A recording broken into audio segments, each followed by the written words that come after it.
No sound?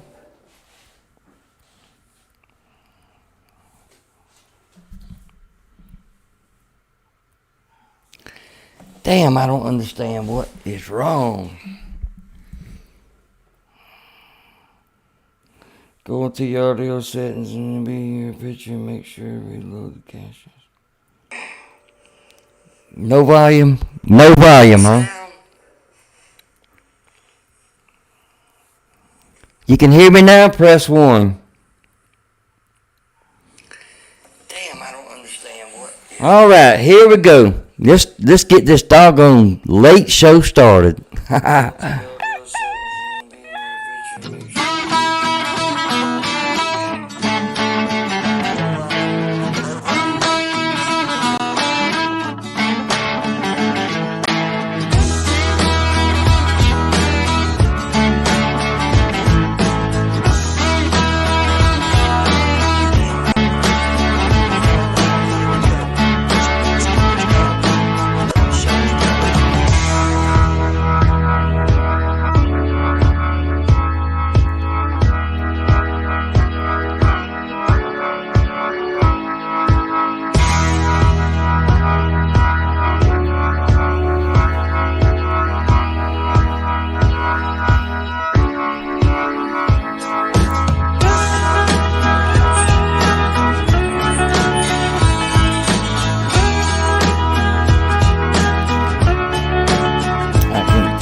Right, a little bit more music so I can figure this thing out. Here's Luca.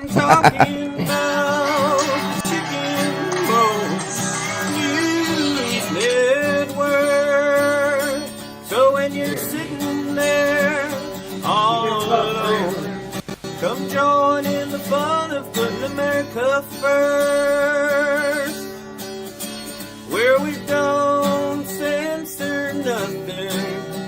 And there's always truth to be heard, where we stand for the red, white, blue freedom, and hoping that Angela washes her song.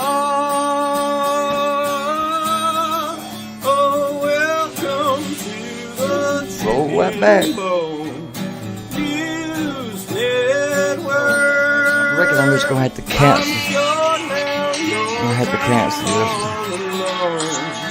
When you're hanging with Skip and Lord Bibby 42, Angela, Chrissy, Colin B, Jim Justice, Karen Williams, and the rest of you. I see you in that magic mirror. You know, I reckon I'm going to have to just cancel this one. Are my lips moving in sync with the picture?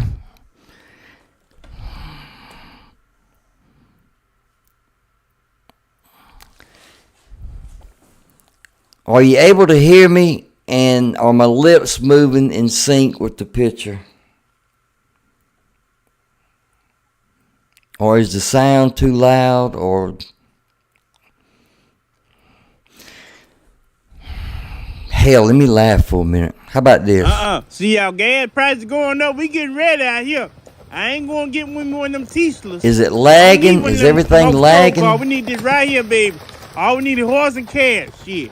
Gas high my damn credit score out here. Shit, I put $20 in my damn pickup truck yesterday. The gas light still on. I said, hell no, gas $5 a tip drop out this motherfucker. Hell no, get the horse and gas ready there, few. This I was pulling up all 2022.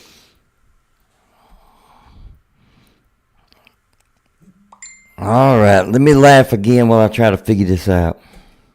See, this is my 5th time to live to this house. Y'all need to stop ordering shit up here. Golly, I'm tired of living in this house.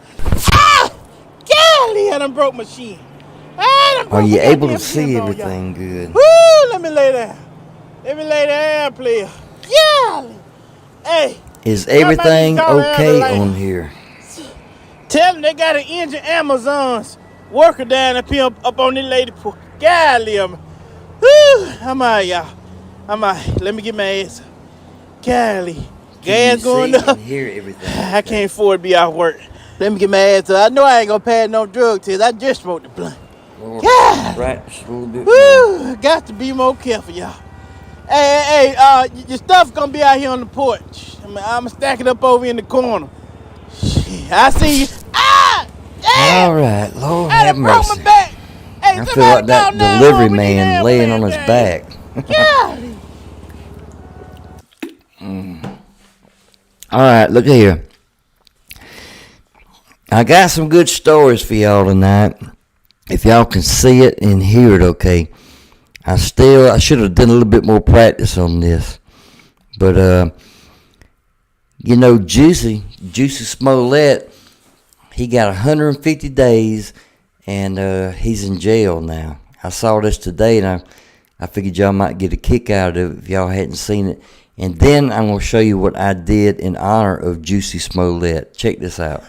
4 days into the 150-day sentence, Jussie Smollett remains in protective custody at the Cook County Jail, and his family remains steadfast in their support of the former TV star who was convicted for lying to police about a hate crime hoax.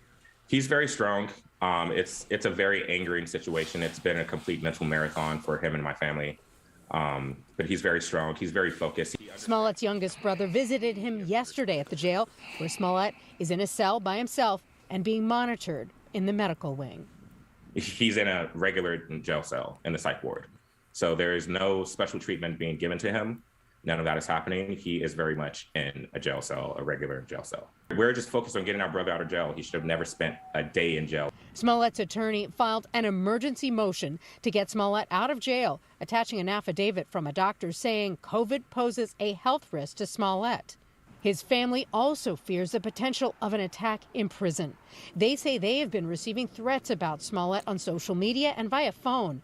His brother tells us the relative listed as an emergency contact at the jail got a threatening call. I should have been more better prepared. It is so graphic, using racial and homophobic slurs, we are not airing the sound. We are up against serious homophobic people, serious racist. It's clear in the threats that we get. I get all types of nooses DM'd to me.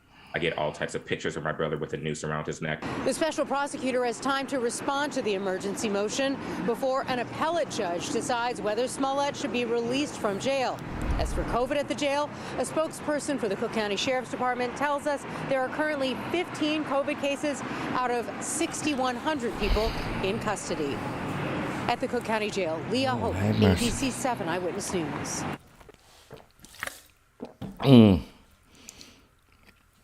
All right, well, I don't know if y'all can hear me or not, but that was old Juicy. And when Juicy got us 150-day sentence, me and Stacy went to Walmart and then whipped through the McDonald's to pick her up a cheeseburger or something. And I did a little bit of recording when I was at Walmart, but the sound didn't come. It wasn't loud enough. Excuse me. But we went through McDonald's, and I let them know that I was not suicidal. Check it out. It's sideways now. I got the video up crooked. How you doing? I'm not suicidal. My picture's frozen. Yeah, that's not doing right. I respect you. I want to let you know I'm not suicidal. Okay? Yeah, Colin, we need some angels from Africa right now. Alright, now that was the first drive-through window. This was the second one when I picked my food up. I'm not suicidal. I know it's sideways. I apologize for that. I didn't get it right. But I let them both know that I was not suicidal. I felt like if Juicy could do it in the courtroom, I could do it at McDonald's. All right. Lord have mercy. The audio is good. The picture is slow. Well, I don't know. I got to work on that tomorrow, I guess. It's gonna be too late to do anything to it tonight. All right, let's see. What is this clip right here? I done got all discombobulated or whatever they call it.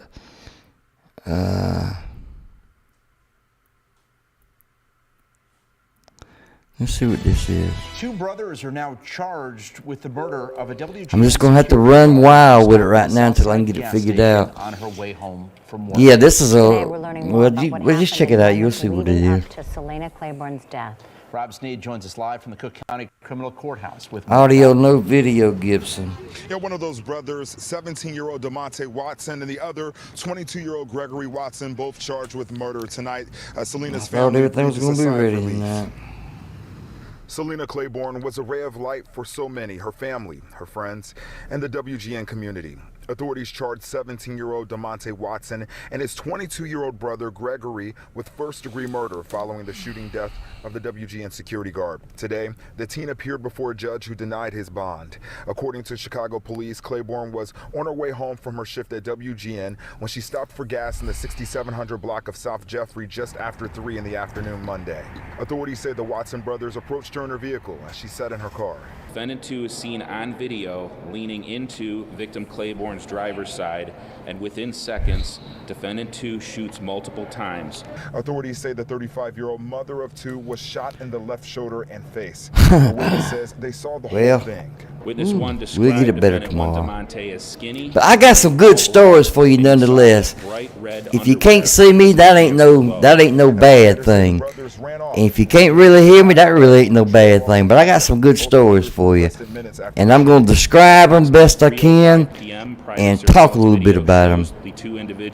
All right? You know, that's how we do things here at the Chickabone News Network.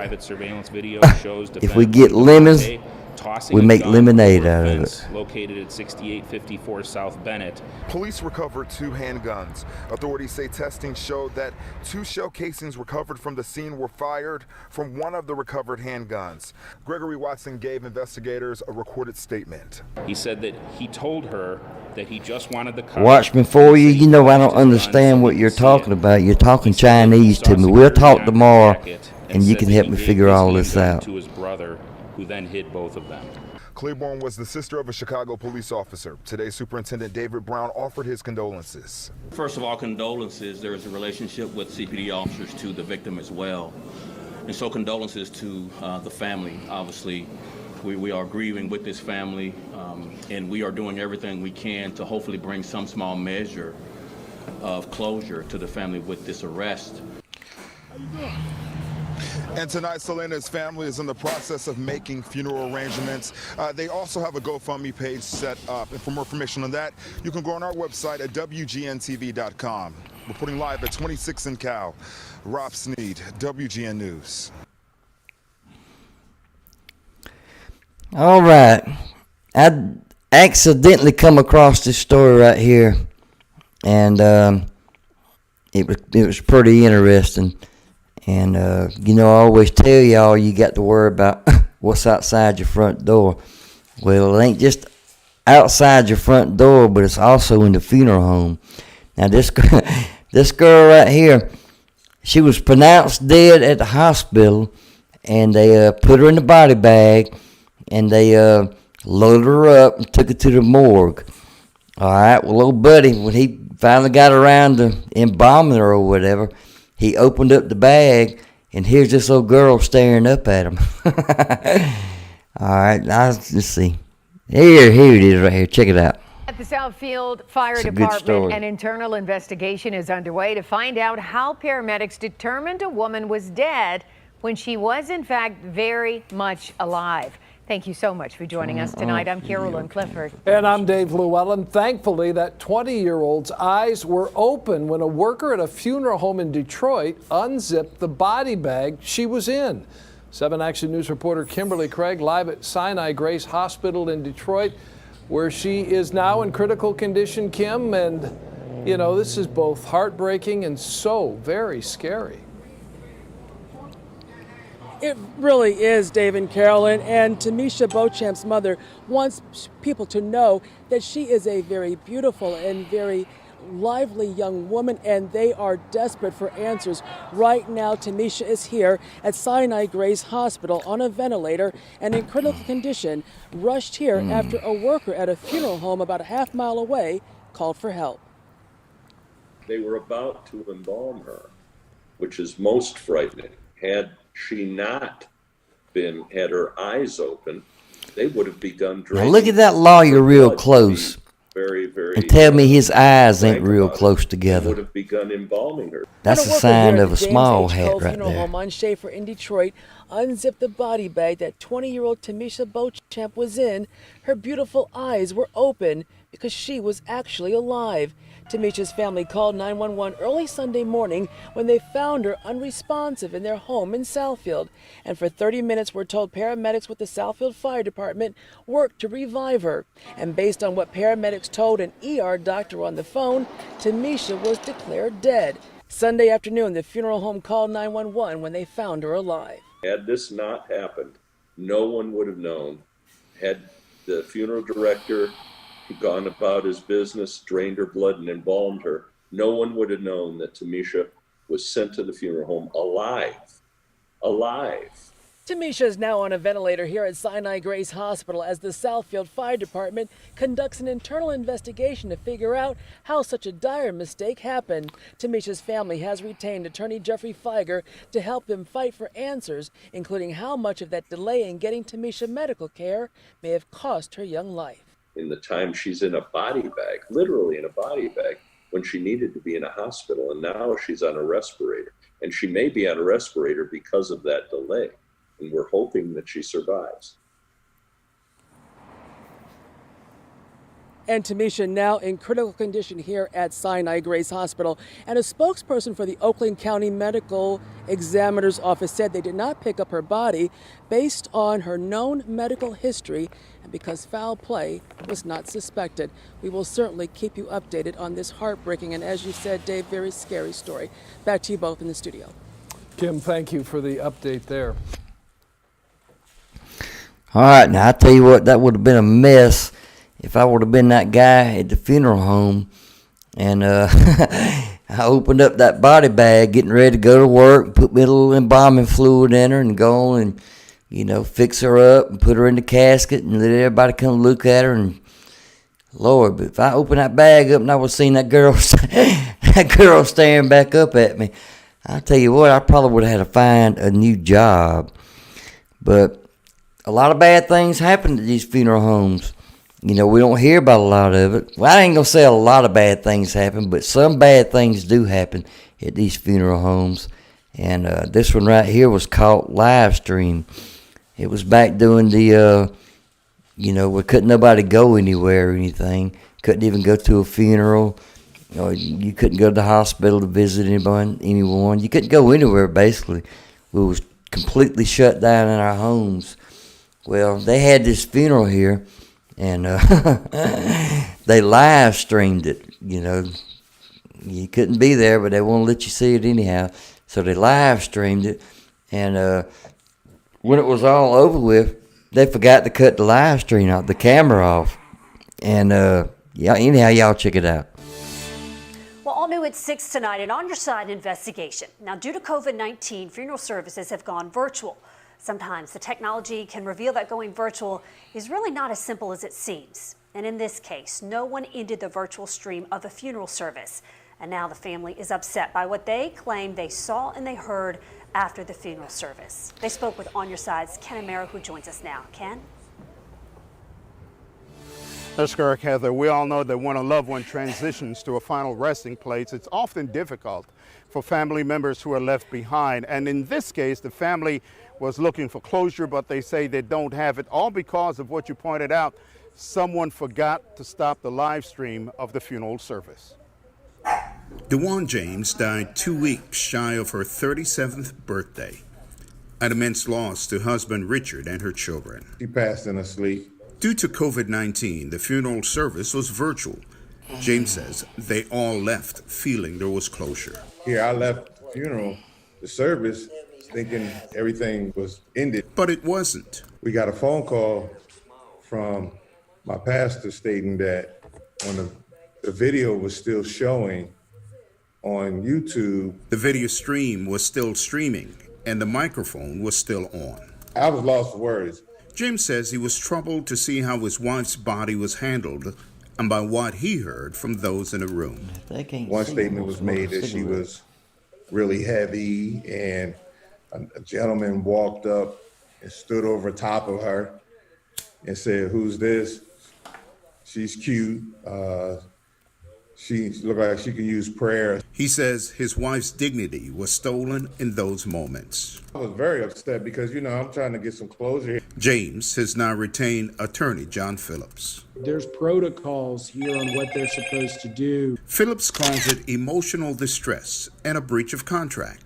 He says he has put the funeral home on notice.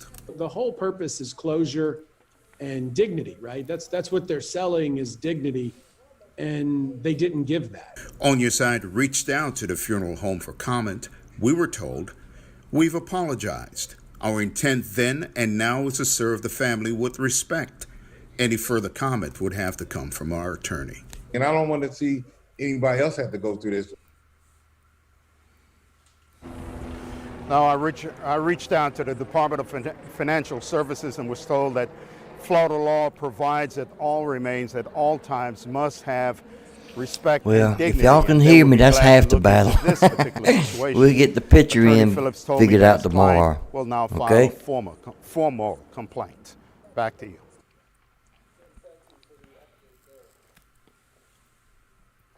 All right, now I tell you what, that would have been a mess if I would have been that guy at the funeral home, and I opened up that body bag, getting ready to go to work, put a little embalming fluid in it, and go on. Okay, so that story just ended, right? About the girl that y'all couldn't, that was alive. Opened that bag up, and I was seeing that girl staring back up at me. I tell you what, I probably would have had a fine job. Well, I don't even know if the videos I'm showing you are lining up with what y'all seeing, but if not, if I'm lagging behind, check this one out. This is when black people can't afford to pay for the funeral. Again tonight with a KETK News exclusive. An East Texas family is demanding answers after a Tyler mother and her unborn child died in a horrific accident. Here's what's going on. The family claims a Longview funeral home took the woman's body from the hospital and then refused to provide service until the family paid up. KTK's Maya Owen spent the day digging into this funeral feud. And Maya, you sat down with the woman's husband, the sole survivor. That's exactly right, Neil and Casey. When the crash happened back in